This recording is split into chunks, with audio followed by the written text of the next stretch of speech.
Quacker. Written by Sue Whiting. Illustrated by Susie Boyer. Chapter 1. Chaos in the Kitchen. Laughter boomed from the Kellys' kitchen. Gramps was telling his latest joke to Sandra and Rosie. Miles bounded in. He plunked a cardboard box onto the table. Quack! A muffled quacking sound came from the box.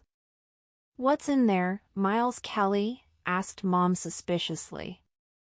Miles's face split into a wide grin.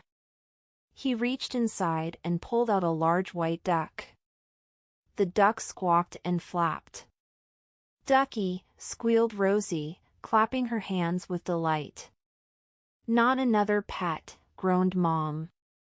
"We already have a cat, a dog, and a parrot." Gramps rubbed his beard and chuckled. Dad grinned. Miles grabbed hold of the duck. It wiggled and wormed under his arm. "Her name is Quacker," said Miles, beaming. "And she's mine." "I'd like an explanation, please," said Mom, her eyes wide. "Cindy McDonald is moving from her farm into an apartment. She knew I would love Quacker, so..." Suddenly, Quacker let out a huge honking quack and broke free. She jumped onto the floor and started running wildly. Miles chased after her. Quacker quacked and flapped and waddled quickly under the table. She went over the high chair, through Dad's legs, across Tibby's basket and up onto the sink. Tibby arched her back and hissed. "Quack!" went Quacker. She stretched her wings in the air, sending Mom's coffee mug crashing down to the floor. Then she flapped to Rosie's high chair, upsetting Rosie's milk and spilling it down her dress. Rosie wailed with fright, setting Quacker off and racing again. Miles darted under the table. As Quacker shot past, Miles dived out and grabbed her. "Get that duck out of here," yelled Mom. "And find it another home, or as sure as my name is Mara Kelly, she'll be dinner come Sunday." Chapter 2. The Problem. "It's not fair," grumbled Miles as he walked home from the local shops. Mom wasn't giving Quacker a chance. She had made Miles go and put up notices in the shops. The notices offered to give Quacker away free to a good home. Miles trudged into his backyard and climbed up into his favorite tree. He needed to think of a plan quickly. He watched as Goldie barked playfully and chased Quacker around the yard.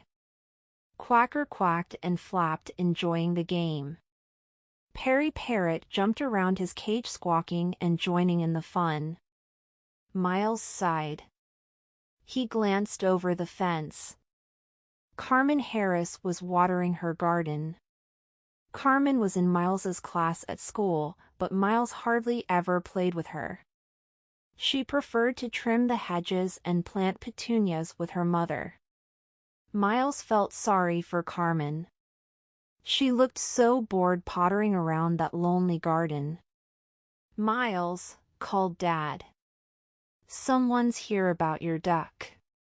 Miles climbed down from the tree and scampered inside. Mom stood in the hallway. Beside her was Max Meany. "Max is here to look at Quacker. If he likes her, he'll take her home tomorrow," said Mom. "Oh no! Not Max." Max was the meanest kid in the whole school. He delighted in pulling the wings off live insects and making lizards drop their tails. "Where's the duck?" snarled Max, a mad gleam dancing in his eyes. Miles froze. He couldn't give Quacker to Max. He couldn't. "Go and find Quacker, Miles," said Mom. Must I?" stammered Miles. He trudged out the back door.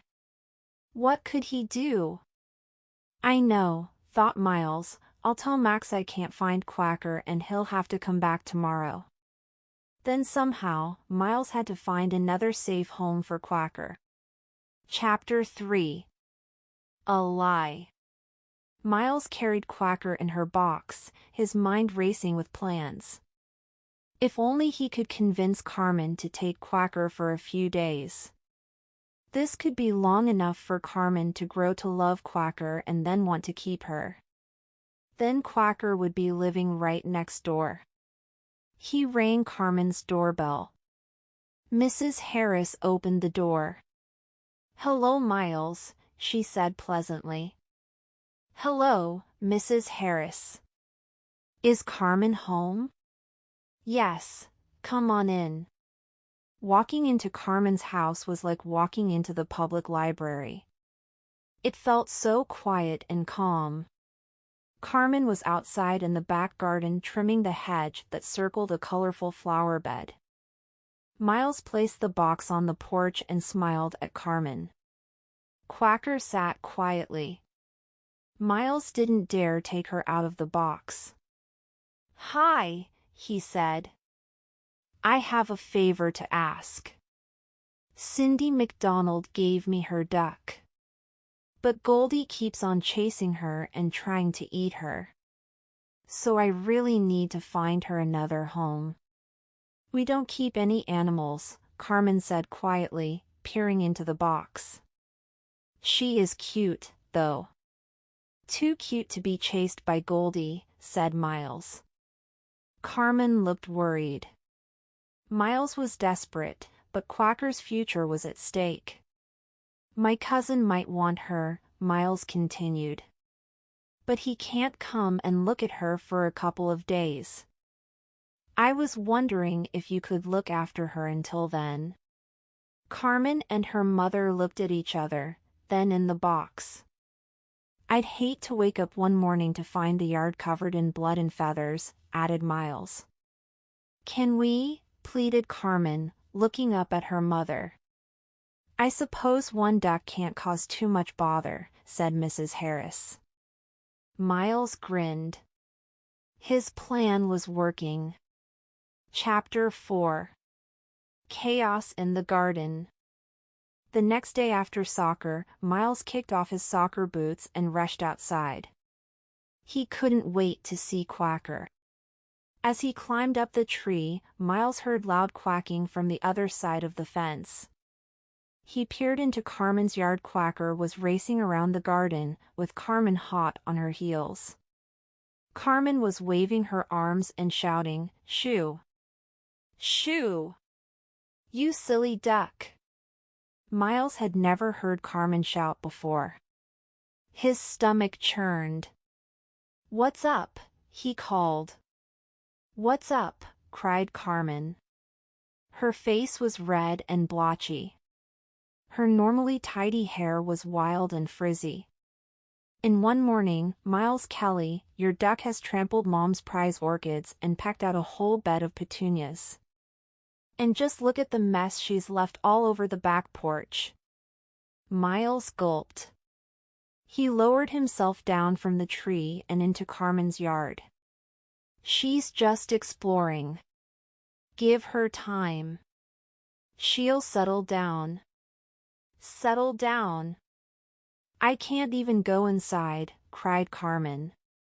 "Every time I go into the house, she quacks and quacks and quacks until I come out again." "Oh, look! Quacker, get out of there!" Quacker was in the middle of the vegetable garden taste testing the tomatoes. Carmen shot off after her. Carmen pushed past Miles, almost knocking him over before slipping on the duck mess on the path. She fell with a thud. "Miles, she's driving me quackers!" Carmen screamed at him. "Quackers?" Miles laughed. "You mean cracker." "Quackers! Crackers! Whatever!" Carmen beat her fists on the ground. "I'll help clean up. I'm sure she'll be less trouble tomorrow," said Miles. But tomorrow was worse.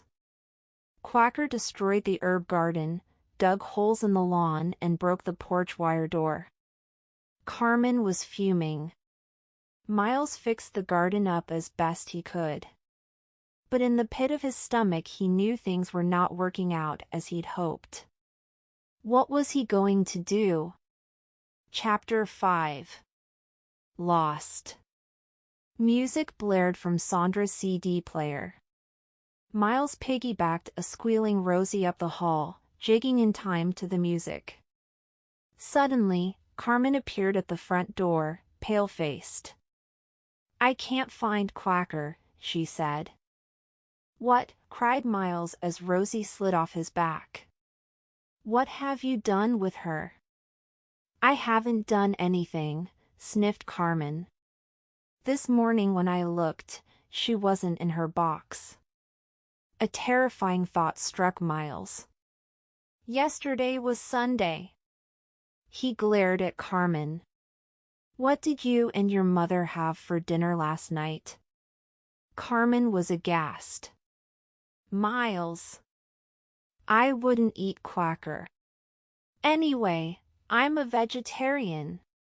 "We'd better go and look for her," said Miles in a worried voice. "Quacker! Whacker!" the children called as they wandered through the front gardens of the neighboring houses. They searched the little park on the corner and the stormwater canal. But Quacker was nowhere to be found. They walked back home, dragging their feet. "Let's make lost duck notices and put them in all the mailboxes in the street," said Miles. Yes, and then. Suddenly, the bushes in Miles's front garden shook and a familiar quacking could be heard. "Quacker," they gasped. Miles parted some branches. There, sitting on a large nest of twigs and leaves, was Quacker. Quacker stood, quacked loudly, then thrashed about. "Look," said Carmen. "Eggs!" "Aren't you clever, Quacker?" said Miles, proudly. Carmen smiled at Miles. "I'm so relieved we found her. I would have hated it if something terrible had happened to Quacker." Miles breathed deeply. It was time to tell Carmen the truth. Chapter 6. The Truth. Miles told Carmen the whole story about Quacker. He told her about the trouble that Quacker caused at his home, about his mom threatening to have her for Sunday dinner, and about Mac's meanie. "I just wanted you to have her long enough so that you'd grow to love her and want to keep her," Miles said. "But Miles, she's wrecking everything. Mom and I love that garden." Miles thought for a moment. "I know," he cried. "Why don't we build her a pen?" "It would have to be very small to fit in our garden. And Quacker needs space to walk around," said Carmen. "We'll take her for walks," said Miles. Carmen frowned. "Walks?" "Yes, on a leash." "Why not?" laughed Carmen. And that's exactly what they did after they had convinced Mrs. Harris that it was a great idea. Miles painted the pen rails pale green and Carmen planted daisies all around it. Then they carefully placed the nest and eggs inside. And when Quacker's eggs finally hatched, all of their friends chose a duckling to take home. Then Miles put a tiny collar around Quacker's neck. And Quacker took Miles and Carmen for a nice long walk.